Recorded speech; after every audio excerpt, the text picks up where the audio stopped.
Canada is absolutely furious at Donald Trump and his despicable regime.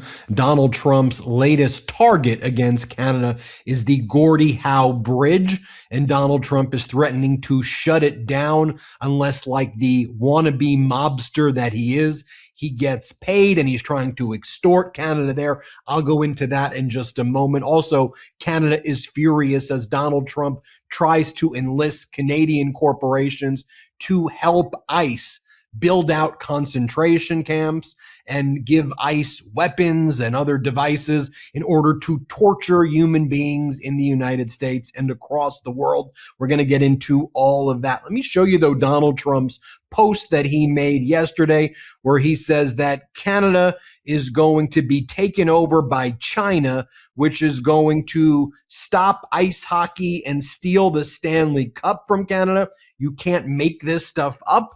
Here's what Donald Trump writes: as everyone knows, the country of Canada has treated the United States very unfairly for decades. Now things are turning around for the USA and fast, but imagine Canada's building a massive bridge between Ontario and Michigan. They own both the Canada and the United States side, and of course built it with virtually no US content. President Barack Hussein Obama stupidly gave them a waiver so they could get around the Buy American Act and not use any American products, including our steel. Now the Canadian government expects me, as president of the United States, to permit them to just take advantage of America.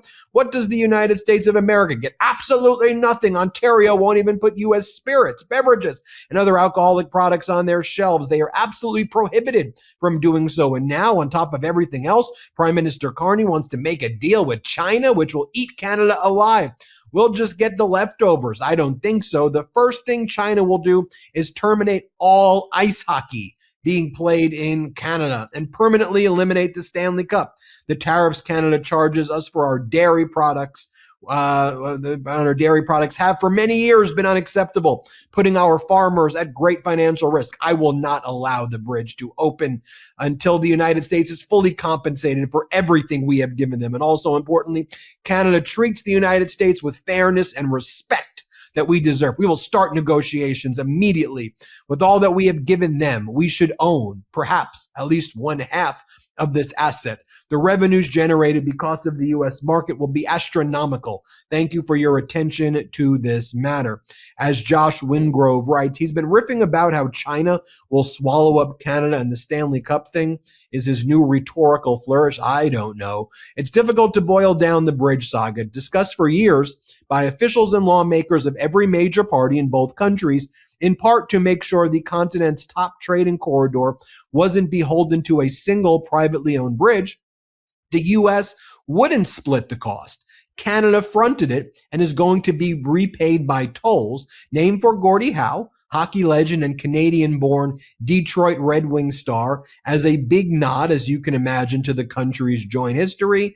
And now this is what's going on. I want to bring in Charlie Angus, leader of Meidas Canada, leader of the Resistance Tour, the Meidas Canada Tour, going around Canada to a city or town near you.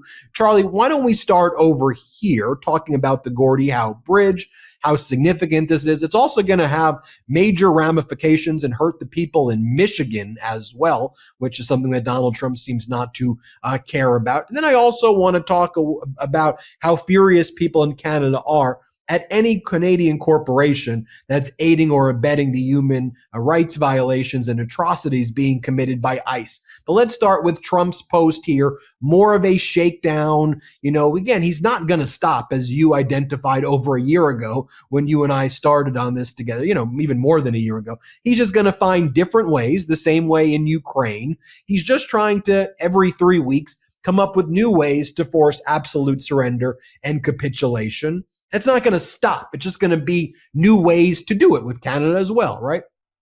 Well, you know, Ben, a year ago when I was on CNN and they said, well, we know that you don't like Donald Trump. And I said, well, it's not that. It's like having to negotiate with Al Capone in his syphilitic period. Wow, that sure has come true. I mean, you look at the idiot rant that we've just seen.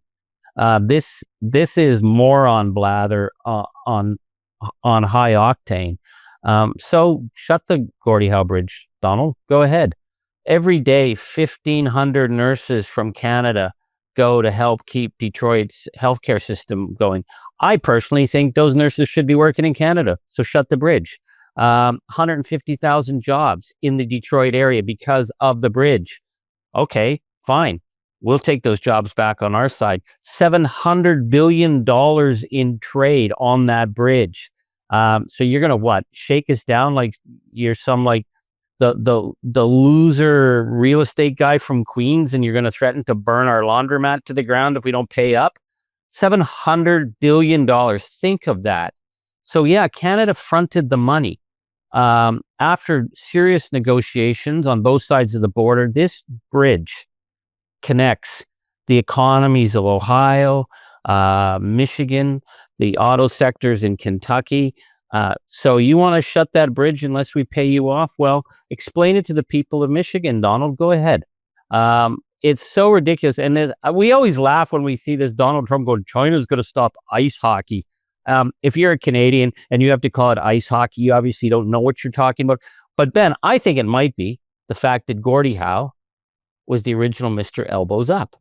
Maybe Donald is just really freaked out that an incredible hockey player who was on the Detroit Red Wings famous production line, who reminded Canadians about what it meant to have elbows up. Maybe Donald's just pissed off about that. Well, go ahead, Donald. The elbows will be in your face if you try and stop traffic on the Ambassador or Gordie Howe Bridge. Go for it.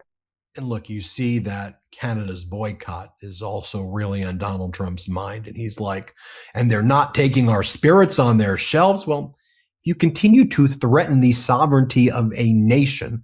The fact that they're boycotting your spirits and your alcohol is the least of the issues, and I think we'll address that. But more broadly, when we start talking about the World Cup, which is going to be hosted in Canada, the US, and Mexico, or when we start talking about the Olympics, I just don't know how these things are going to go down when you have ICE and Border Patrol engaged in these atrocities here, and they're out there rounding people up, and you have Donald Trump threatening everybody.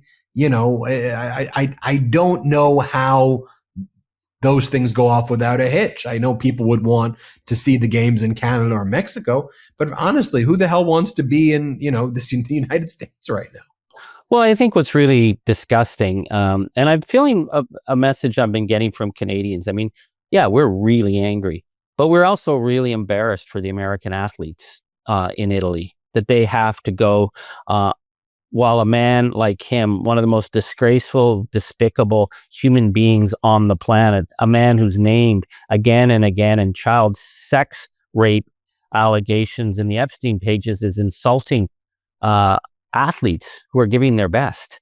And it's holding the Super Bowl halftime. Like, who cares, Donald? You're a loser. And what's he do when he didn't like the Super Bowl halftime? He posts a picture of like the American flag over Canada. Like, you're Al Capone in your syphilitic phase.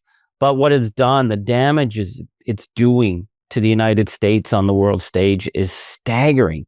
So we recognize what's happening. But here's the interesting thing. We're talking to China, and we're talking about moving plants here to set up. The Germans are now talking about setting up plants in Canada because they recognize that we are a democratic country. So you can threaten us all you want. But what we're seeing with the international trade shifts is that people understand that they can no longer trust this regime. They can no longer trust this guy. This man is a predator. He's a mob boss. So him threatening to shut the border, well, he's going to threaten anything he wants. But it's really interesting to see the countries now that are looking to Canada and looking to trade with us. If the Germans offer to set up another plant, great. If the Chinese want to move EVs into Canada, well, we believe that they should be building them here in Canada, and we're going to be pushing for that. The Swedes are reaching out as allies and saying, yeah, let's build our jet fighters for the Arctic, and we'll hire Canadians and train Canadians to do it, as opposed to Pete Hoekstra, our ambassador, who's saying, you better buy our F-35 or there's going to be dire consequences. I mean, the mob boss thing only works so far. But when you are on the international stage, threatening to burn down the laundromat of your competitor if they don't pay up the protection money, we're all watching it and we're saying, well, you're going to do what you're going to do. We're going to do what we're going to do. Right. You have the U.S. ambassador to Canada saying that if you don't buy our F-35s, we're going to pull out of NORAD. And so the United States is going to take our F-35 jets and we're just going to fly over Canada to intimidate you because you're not getting our F-35s. So we need to make a statement that only F-35s go over Canada. I mean, this is the language of Putin and Ukraine in Donbass and elsewhere. We'll talk about that, but I want to go to this very important issue, which is Canadians standing up against Canadian companies and Canadian influential people who in any way are having these links with ICE. And we're seeing Canadian corporations also, I think, responding to the public pressure. And I think that this is a major issue where Canadians who are watching Meidas Canada or watching us right now, they can make a difference in this. So talk to us about that, Charlie. Well, it's been really extraordinary. We saw Jimmy Pattison, who's a Canadian billionaire, and Jimmy Pattison had a plant in Virginia that was going to a warehouse. They were going to turn it into a concentration camp, and the deal was being signed. And the word got out in Canada, and people lost their minds. People said, no, we do not want any Canadian business involved in concentration camps. So Jimmy Pattison was facing major boycotts. He runs all these grocery stores in British Columbia. People were like, we're not coming in. We're not going to buy anything if you support the torture and paramilitary regime that's being established. And Jimmy Pattison announced he's not selling to ICE. We have Hootsuite, which were supposed to be the good, cool kids, help you with your social media. People are standing outside their offices in Vancouver saying, what the hell are you doing? You're doing social media help for ICE? What? Making the murder of moms and nurses look okay? Would you do that for death squads? So the Canadian pressure's increasing. And now the big battle is going to come down to Rochelle Industries in Brampton that are setting up armored carriers for ICE. And here's the thing, under Canadian law, Canadian companies cannot export military machinery to countries that will turn them against civilians. There was a big battle recently about Canadian armored vehicles being used by Saudi Arabia and whether or not they were being used against the people of Yemen. And it was this was a major court battle, because if you were using those military machines from Canada, the government is obligated to cut the export, to deny the export permits. So folks who are in Minneapolis, Minnesota, elsewhere, who are seeing ICE, you know what happens if those armored personnel carriers come on the streets. They're going to be used against unarmed civilians. So the next battle, and Meidas Canada is getting set up in a big way to help with that battle, is to take the fight to the Prime Minister to say, you've got to cancel the export permits for the armored personnel carriers and the vehicles that are going to be used by the paramilitaries against unarmed civilians. You're going to see a huge campaign in Canada, and we hope our allies around the world will be joining us to keep that pressure on, because we cannot be in any way complicit with a regime that is using the massive power and massive firepower against unarmed civilians in the streets of Minneapolis or the streets of any other American city. Charlie, if Donald Trump is watching this right now, what's your message to him? Donald, you're just such, I don't even know what to say anymore. You sit there and you rant and rage about the most amazing Super Bowl halftime that I've seen in a long time. Yeah, all my daughter's friends, they were right there, Donald. And you're on the other side because you're a predator, Donald. You're a criminal, Donald. I mean, you're named in the Epstein files with child rape allegations. That's who you are, Donald. So now what? You're threatening, you're going to shut down the Gordie Howe Bridge unless we pay you off. You're a grifter and you're a con man. You think you're going to stand up and destroy $700 billion worth of trade between Canada and the United States? Well, maybe you will.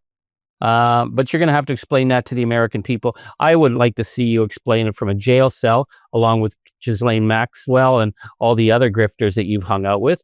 But as for us, well, we're going to negotiate with the Swedes. We're going to negotiate with the Germans. We're going to negotiate with the Koreans. And hey, as for ice hockey being banned, Donald, just watch Team Canada. We're doing pretty damn well right now. So anytime you want to come on the ice against us, Donald, we not only are ready to raise our elbows, we're ready to drop the gloves and pull that jersey right over your head. Charlie Angus runs Meidas Canada. You could also catch Charlie on the road as part of the Meidas Resistance store in a town or city near you in Canada. Thanks, Charlie. Thanks so much. Everybody hit subscribe. Let's get to 6 million subscribers, and make sure you subscribe to the Meidas Canada YouTube channel as well. Want to stay plugged in? Become a subscriber to our Substack at MeidasPlus.com. You'll get daily recaps from Ron Filipkowski, ad-free episodes of our podcast, and more exclusive content only available at MeidasPlus.com.